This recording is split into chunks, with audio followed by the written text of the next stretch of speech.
to today's video. Today's topic is going to be a 3-Minute Thursday, which I find ironic that I always name them 3-Minute Thursdays because they are never 3 minutes, especially when it comes to the topic of nutrition and things of that nature, which I am very passionate about and tend to talk hours on end for. So without further ado, let's get into today's topic, which is going to be, how do I know what my caloric intake should be? I have talked about this so many times in different videos, explaining the scale of calories in versus calories out, talking about why certain diets work and don't work. And so basically what I'm going to try to do is make this video just dedicated to the basics, the scientific facts, and what it is that you need to do to either lose fat or build muscle. So the first thing, of course, just as kind of like a recap that I have mentioned before, is the scale of calories in versus calories out. This is just what we call energy balance, meaning if your energy output is greater than your energy input, which is calories. I'm sure you guys know this, but calories are basically just a measure of energy. Putting out more calories than you're taking in, you're going to be in what's called a caloric deficit and you will lose mass.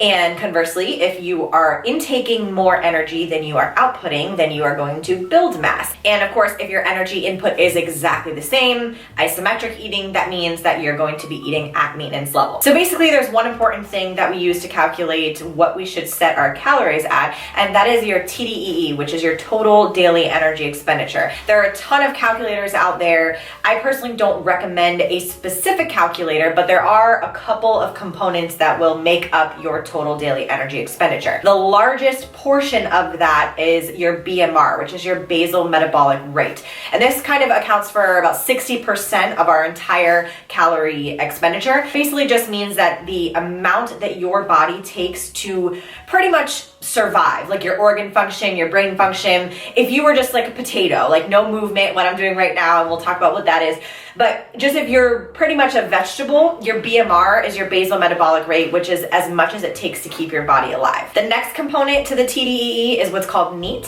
which is basically not exercising activity. So I wouldn't say like a walk as in like, you know, a hike. That's definitely more of an exercise. But for example, walking to get the mail or walking up and down the stairs in your house, being Italian and talking with your hands, like these are all movements and things like that that you're doing that are not necessarily exercising, but still contributing to calorie burning. And of course, we have our exercise activity, which is exactly as it sounds, anything that you're doing during the day that is exercising, CrossFit, weightlifting, hiking, whatever your cup of tea is. And then lastly, the smallest portion of your TDEE, but it still does account for some things, is TEF, which is the thermic effect of food. And I'll kind of touch on that briefly towards the end of this, but that just basically means that the amount of energy it takes to get out of the calories that you're putting into your body. So we'll start with losing fat. Let's say that your goal is to lose fat. Obviously, as I mentioned in the beginning of this video, in order to lose fat, you have to be in a negative energy balance, which means that you are taking in less calories than you're expending. So of course, there's two ways to do this. The first way is to increase all of the things that make up your total daily energy expenditure.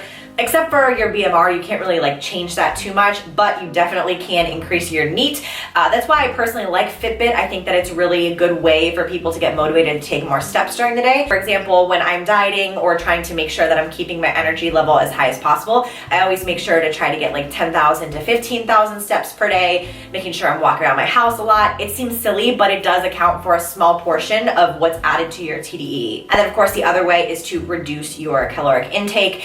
And of course, this is kind of where things get tricky because you hear people say things like, oh, well, I'm eating in a caloric deficit and I'm not losing weight. And there's so many different routes that I could go with this, and I could literally talk for like 45 minutes straight on this topic. But at the end of the day, the most important thing to lose fat is being in a deficit. If you're not eating in a deficit, you're not losing fat. So if you're not losing fat, you're not eating in a deficit, or your TDEE is not as high as you expected it to be or thought when you calculated your baseline macros, which I have talked about in a previous video before. I believe it was my top 10 mistakes for tracking macros. I'll go ahead and link that video because I'm pretty sure that was the one I mentioned, the scale. So the reason why some people think that specific diets are the only way to lose fat or build muscle, whatever the case may be, is it's basically because it's doing one of those two things. You have the diehard keto people that are like, keto is the best way to lose fat. Well, in actuality, they're pretty much cutting out an entire food group of carbohydrates, and it's really hard to overeat on solely protein and fat. It's just hard. I'm not saying it can't be done, it definitely can be. It's just a lot harder to overeat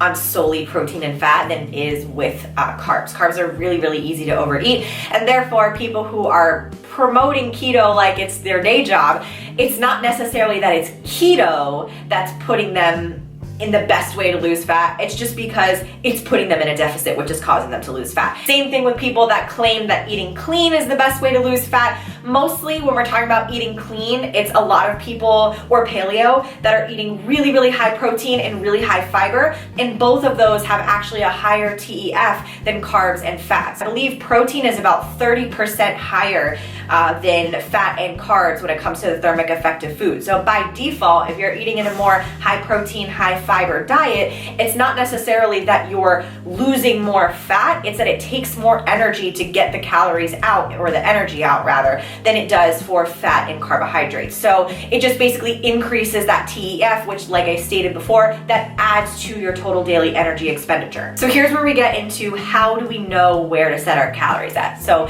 if you're looking to lose fat or build muscle, the best thing that I always suggest to do is figure out what your maintenance level is. Make sure that you're being as accurate as possible when it comes to weighing your food, logging your food, weighing yourself, because your body fluctuation is totally normal on a day-to-day basis. So what we want to do is weigh ourselves every single day and take the weekly average and then compare to the next week. For example, let's say that I'm going to estimate my caloric maintenance at 2,000 calories per day. Just keep it even and simple.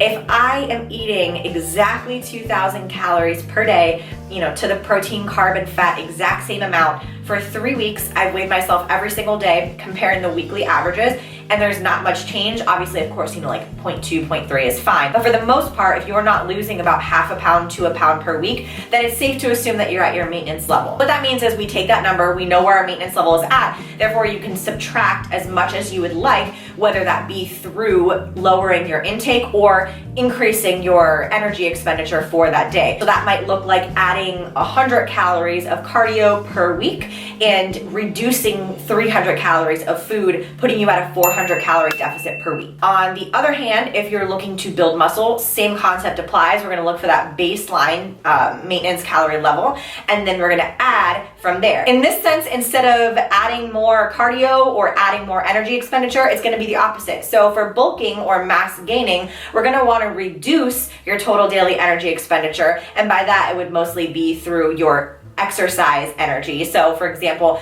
not doing as many CrossFit Metcons, not doing as many cardio sessions per week, and then increasing food on the other hand. We're decreasing cardio by 100 calories and increasing food by 300, we have a 400 calorie surplus, and then we're gonna do the same thing, weigh ourselves every single day, take the weekly average, and look to gain about half a pound to a pound per week. Of course, there are some things that make it really difficult. For example, people who say that they think they're in a deficit and they're not losing weight. It's really just going to come down to being as accurate as possible, and it does take a lot of work. It's a lot of meticulous work with weighing every single thing, because there are so many little factors.